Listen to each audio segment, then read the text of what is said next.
Thank you, Brian. Now let's bring in Darryl Cohen. He's a criminal defense attorney, a former prosecutor, and he's going to weigh in on this case. Good morning, and thank you for joining us.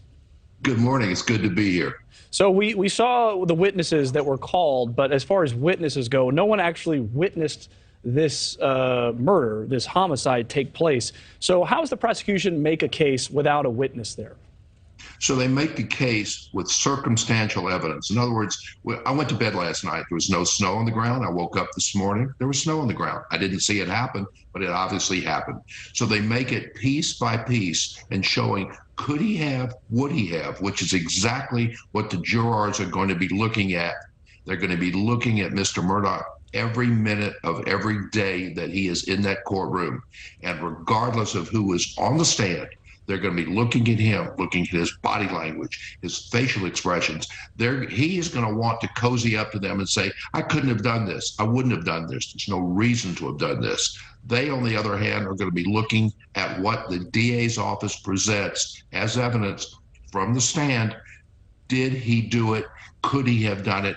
And so much depends on whether or not the jury likes him individually or collectively, or whether or not they find that he is an absolute murderer. This is a soap opera, one that you cannot write about. Well, and you've answered one of my questions, but I do want to go a little bit deeper. You mentioned body language. The jury's watching him. We've seen video of him crying in court, having a tough time processing some of the video that was shown in court yesterday. So I wonder, is it set up to where there's a coach for this sort of thing? Does somebody advise him on how to behave in court? You know, if the defense attorney is trying to get a certain reaction from the jury, are they telling him to do certain things?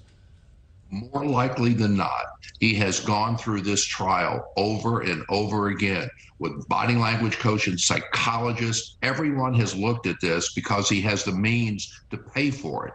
And they're going to say, no, you shouldn't do this. Don't blink. Do blink. Make sure your hair is okay. Make sure what you wear is not offensive to anyone. They're going through everything with a fine-tooth comb because, again, no one saw this happen. So they have to make sure, they meaning the DA's office, has to make sure that he looks the part of a murderer. His defense team has to make sure that he looks the part of a distraught husband whose wife and child were brutally murdered, but not by him. You would hope he's not just looking the part and that he actually feels that way. I don't know if this is cynicism or if this is just the way things work, but I do appreciate you breaking that down for us. Found it very interesting. Darryl Cohen, thank you for joining us.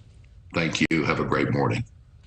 Thank you for watching. Go to newsnationnow.com to find NewsNation on your television provider. And don't forget to click the red subscribe button below to get more of NewsNation's fact-driven, unbiased coverage.